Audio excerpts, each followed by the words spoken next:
Morning everyone. So this will be our last lesson in the energy option. A little bit of this we actually had introduced earlier when we started taking a look at solar energy, using the sun as our ultimate energy source to convert into electrical energy for all our daily needs. For solar energy, we're going to specifically look at silicon as a chemical.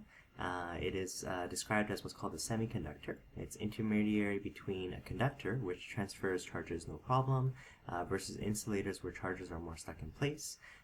Silicon is sort of in that middle ground. It can even be doped with other elements, some having more electrons or less electrons, to actually improve the conductivity of the semiconductor.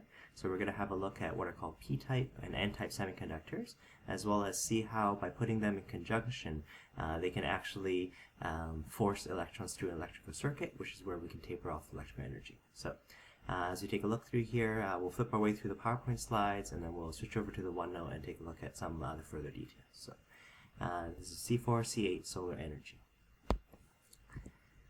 So at first, what we start off is we're going to compare our solar energy parallel with the nuclear power plants so far.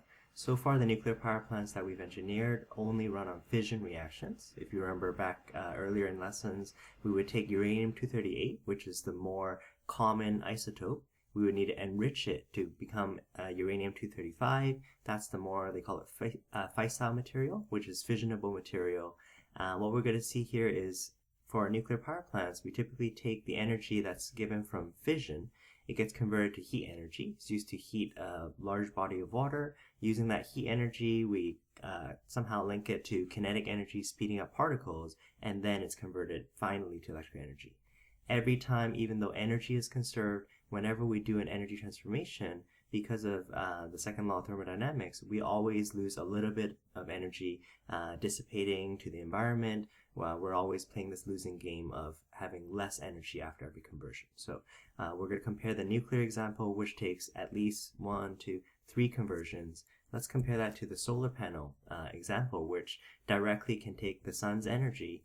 Again, energy conservation says the total energy is conserved, but in this case here, because it only takes 1 transformation, we're going to lose less energy. We can use more of that energy available for our electrical energy sources. So that's the advantage of using solar energy. We're going to see solar panels are typically made out of photovoltaic cells, and we're going to analyze some of the chemistry behind the cell itself. So going here, solar panels, they're typically called photovoltaic cells.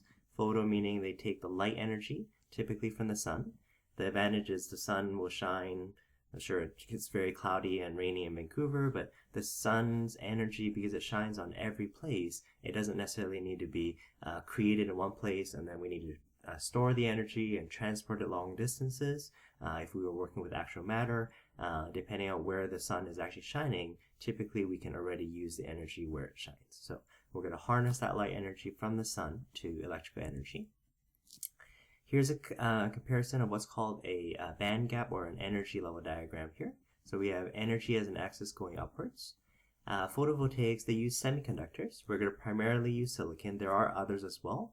And what we're going to see on this diagram here is typically, if we consider insulators, conductors, and semiconductors, which are somewhere in between, typically the electrons start off in what's called a valence band. This is when the electrons are just sitting in the element. There's no intention of it being conductive. The reason why insulators are so bad at moving charge is the energy gap to promote charges from here, whether it be electrons or the positive holes that we're going to see in a second here, the band gap to jump from valence to conduction is way too big. You're going to need to provide extra energy for those charges to get free into the conduction band before they can actually start moving around and conducting current. That's different for a conductor. For a conductor, you'll notice even though metals, as an example, typically the electrons are in this valence band, the energy gap between the valence band and the conduction band are quite close. So any electrons that get delocalized in the metal, it's not that hard to actually jump into the conduction band. Once it's in the conduction band, electrons can flow freely, and we can actually conduct a current that way. You see in this diagram here, semiconductors are somewhere in between here. Again, most electrons in ground state, they're all going to be in the valence band, but depending on how big that band gap is, it may be really easy, it may be really hard, and semiconductors are sort of intermediate between the two. So For metals, they have very low ionization energy due to their large radius. They tend to be the largest atoms on their row. Silicon we're going to use as one example, sort of intermediary, sort of in that metalloid region, a medium ionization energy, whereas something like diamond would have a very large ionization energy. Huge band gaps, so really hard to make them conduct. So first on the right-hand side, we have the metals. We talked about metals because their radius is so large, electrons are actually delocalized. Although every single metal, on average, should have the correct number of valence electrons around every center, being a very large atom, it has a really hard time hanging onto its electrons. You give it a quick bump, it's really easy to ionize, relatively speaking, the electrons get lost, and the electrons can actually flow really freely through this lattice. We call this metallic bonding, the attraction between the positively charged centers. As a solid, these centers are stuck in place, just vibrating, but the attraction between the positive and the electrons as it moves around. We picture this as an electron sea, so it's a whole pool of electrons that moves from side to side. So, because we have charges that can move around, even though metals are solid, metals, the atoms themselves aren't moving, whenever we have charges, and in fact, the more charges that we have, the more conductive it's going to be. So, that's the case for metals. For metals, when we actually increase the temperature, unfortunately, the ions, the positive nuclei here, they're going to start vibrating harder because there's going to be increased collisions between electrons and these positively charged centers. Typically, that causes a little bit more resistance. It makes it a little bit harder for electrons to actually transfer. So as a general comparison here, for a metal, when we typically heat things up, because of this increased resistance among them, we would expect the conduction in general to decrease. This is unlike the case with a semi-metal or with a semiconductor like silicon. We're going to see that when I change temperature, typically when I heat things up, the conductivity actually goes up. So we're going to see for a semiconductor like silicon, at first, because it's sort of intermediary, it's not quite as good as metal. At first, all the electrons are in this valence band here. Not a lot of them can actually jump into the conduction band. Again, it needs to be at such higher energy to actually be able to transfer electrons, to be actually able to move a current around. So at a really low temperature, energy is very low, so the electrons are stuck in this bottom band here. As we heat things up, however, by providing that increased thermal energy, we're actually able to excite some of these electrons from their starting valence band into the conduction band. More temperature, the hotter it is, the more electrons will pick up this energy that can jump into the conduction band. And as we'll see, when we have more charges in this conduction band, be it electrons, be it positively charged holes, it's going to become even more conductive. So this is sort of opposite to what we saw for metals. Metals decrease conductivity with higher temperature, whereas semiconductors in general, because electrons are populating this conduction band, are able to conduct more. For a semiconductor itself, we could already have that thermal dependence. What we can do is we can actually dope the semiconductor. And this word here, doping, essentially means silicon is a semiconductor. We're going to join the silicon with elements that are on either side of silicon. Silicon is going to be technically group 14, or what's called group 4. What we're going to do is we're going to dope them. We're going to join them. These ones here have 4 valence electrons. We're going to join them with elements in group 5 or group 15, which have more electrons than group 4, or some on the other side which have 1 less electron. And because they're slightly different from silicon, we're going to see that also increases the amount of charge carriers that we have. So keep going here. For doping, we can add really small quantities. It's nowhere near the same concentrations as silicon is, but really small quantities of either the group 13 or the group 15 to try to enhance the semiconductor, the conduction that silicon will have. So in sequence here, we're going to take a look at 2 types of semiconductors. What's referred to as N-type semiconductor, the N stands for negative charge carrier. This is the thing that's being added to the silicon. Here we have a comparison of a pure silicon atom. It's a little bit hard to see. By the time the whole Bohr model is filled up, everyone has a full shell. Remember, silicon being in group 4, it's like every silicon itself has 4 valence electrons, as it's shared with the 4 on the neighboring side here. In total, it will have 8. To create an N-type silicon, what we're doing is we're going to actually dope it with a chemical. You'll notice the majority of them are still the blue silicon nuclei. But what we did is we actually added a group 15 element. A group 15 element has 1 more electron, has 5 valence electrons, as opposed to silicon, which has 4. So in this case here, every time an N-type atom, in this case here, the group 15 phosphorus, every time we have one that's absorbed into this picture here, there's always going to be extra electrons. Definitely it's not super stable because it's more than the 8 that we want for the Bohr model, but what we're going to see is these extra charges can also be promoted into that conduction band to help with conductivity. So group 15 elements, they have one more than silicon. These electrons are really easily promoted to the conduction band, thereby not just temperature can increase conductivity, this sort of doping can also increase conductivity as well. Going the opposite side here, we have p-type semiconductors. So these are semiconductor properties due to positively charged holes. Again, we have our pure silicon atoms, but what we're going to dope is we're going to dope it with group 13 or group 3 elements. These ones here only have 3 valence electrons on average, where silicon was supposed to have 4. We see that we're actually missing a spot. Again, not super stable in terms of needing a full shell for a full Bohr model, but in this case here, because we're lacking 1 electron, we refer to this as a hole. This hole here has a positive charge. That also is a positive charge carrier that can increase conductivity. So this one here, doping with the group 13 element, will actually increase conductivity by moving the hole around as well. If we imagine electrons are moving, let's say, to the right for a second, that can be understood as this positive charge hole moving to the left. So either we can n-dope or p-type dope, and that would actually increase the conduction that silicon may have. What we're going to do as our advantage here is we're actually going to put these two types of doping together. So what if we took an n-type and a p-type semiconductor and actually combine them together? We get what's called a p-n junction. If you imagine here the n-type semiconductor that was doping with group 15, those had the extra electrons. The p-type here had the extra holes, so they were lacking electrons. When I put these two things here in contact, these electrons naturally will migrate over to the p-type because it realizes that the p-type has a whole lot more holes. This one here is tempting to be a little bit more positive, so the electrons want to fall down to that bottom layer. Likewise, because the n-type semiconductor here has many electrons, it's very, very negative, some of these positive charges want to jump over into the n-type semiconductor. As this naturally occurs here, the electrons will typically build up on the p-type semiconductor. We're going to build up a layer that's negative. The holes build up on the other side, or the lack thereof of the extra electrons leave it with a positive layer. This layer here is called the depletion layer. So once this natural diffusion, once this process here is finished, we actually get a buildup of positive and negative. There gets to be an electric field that's naturally set up here. The electric field will typically cause positive charges to want to stay below. Any extra holes that are in the p-type semiconductor will be prevented from going to one side. The electrons on the other side, once this depletion layer is set up, the negative charges have no desire to go to a side that's negative. So after this naturally occurs, we have a depletion layer. We sort of set up a gap in between, and what we're going to see is we're going to hook up a wire from one side to the other, and we can actually force electrons through another way around this natural depletion layer that's set up. The charge buildup creates this junction here called the depletion layer. No further charges can end up moving. And then what we're going to end up doing here, like I mentioned, is we're going to hook up an external wire. We're going to promote electrons, promote charge carriers into that conduction band. Because they couldn't go through this depletion layer, the electrons are forced to go through an external circuit, and here's where we taper off the electrical energy.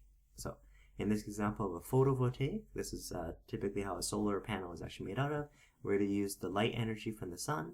We're going to strike either the n-type side or the p-type side. In this case, they're showing it with the n-type side. The energy in the light is used to promote electrons up into the conduction band. Electrons having a negative charge can't naturally flow through the p-type semiconductor. They have to flow through the external circuit. So these electrons are blocked, and therefore, as long as I have another pathway for them, the electrons can still naturally want to go to the positive side, but they couldn't go through this depletion layer here. So we're forcing them through this external wiring. A solar panel is actually just a massive array of these p and n-type junctions. Sometimes we make a coating on the surface of this to make sure light can get through, and we want to sort of maximize the incident radiation, but that's all that's happening in here. Electrons are having to travel through an external circuit, and we taper off all that electrical energy. So that's just a quick overview of the different types of doping and the semiconductor properties. I'm just going to flip over here to the OneNote so we can have a look at some of the notes in more detail. So this one here is actually C8, so photovoltaics. We are going to link it to DSSCs in the next lesson. Here we read here, silicon is a semiconductor, is intermediary between the two either the metals or the nonmetals. They first make a general comparison between metals and nonmetals. Metals by themselves have delocalized electrons. You want to just make a note to yourself here. This is referring to metals. They have delocalized electrons. But when you heat metals, unfortunately what ends up happening is those increased vibrations cause it harder for the electrons to actually move around, so not as conductive.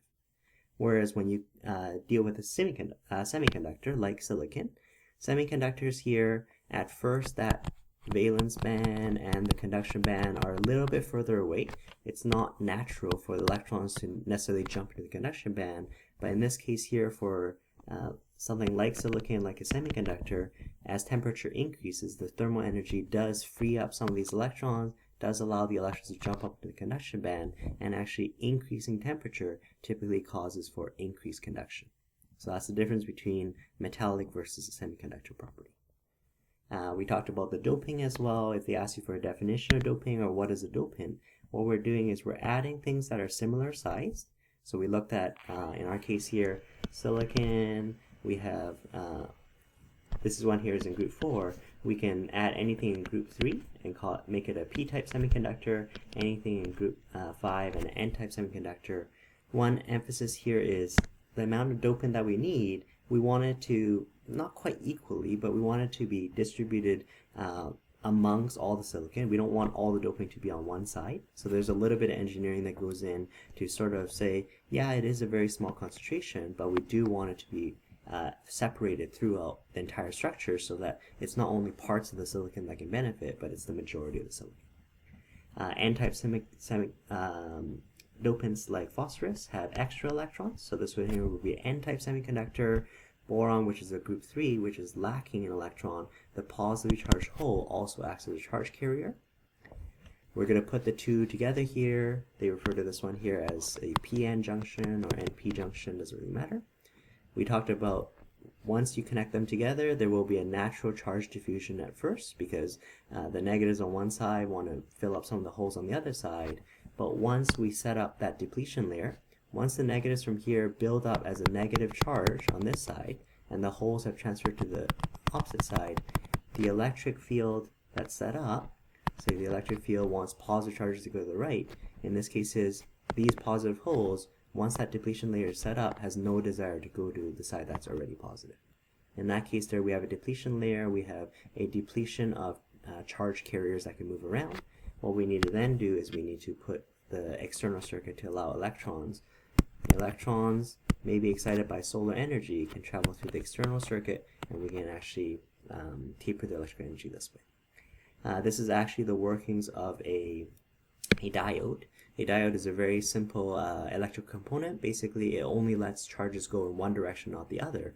In this case here, let's say we have an external battery. We set up the diode as you see here.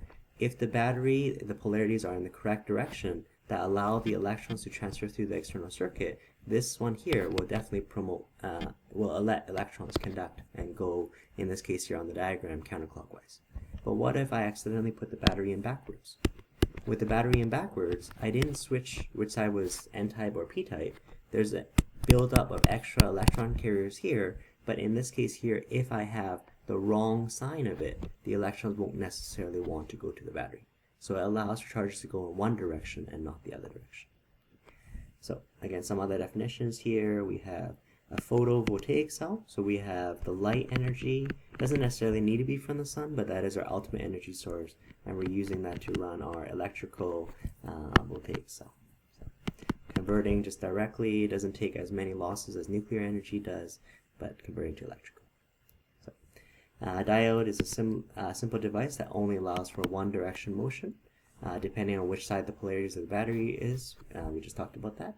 A rectifier, very similarly, rectifiers, like our wall sockets, they actually provide what's called AC circuits. AC circuit is using changing magnetic fields, changing B field here. By using a changing B field, it creates an electric field that typically oscillates up and down, positive and negative like that. If we want to convert electrical energy from our wall sockets that have a frequency that are constantly flipping positive and negative, it's like a battery that's flipped back and forth many, many times. If we want to set it into DC, what we're going to do is we're going to punch this through, somehow connect it up with the diode. The diode here is a one-way gate, and basically what's going to happen is, even though the alternating current from the wall is supposed to go into the positives and go into the negatives, if I have a diode that's hooked up there, going through the diode, if the battery is pointed the right way, I'm going to have the positive sides go through no problem, where there would have been negative sides here, because the diode doesn't let electrons travel the opposite way, we're going to end up having nothing on the bottom side.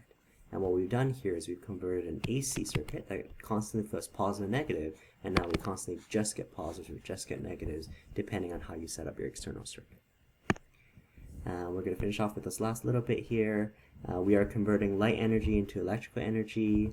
We talked about the depletion layer as having a forced separation. After that natural diffusion, it causes a natural gap that doesn't let charges transfer through anymore. And then basically, we're going to allow it another pathway. We're going to force the electrons to travel through this external circuit, and we're able to taper off any electrical energy here. So I'm going to leave the lesson off there. We're going to finish off some of this PN junction stuff in tomorrow's lesson, and we're going to look at DSSCs, which are dye-sensitized solar cells, which mimic actually photosynthesis in actually creating these electrons into the current. So I hope that helps. If you have any questions, just let me know.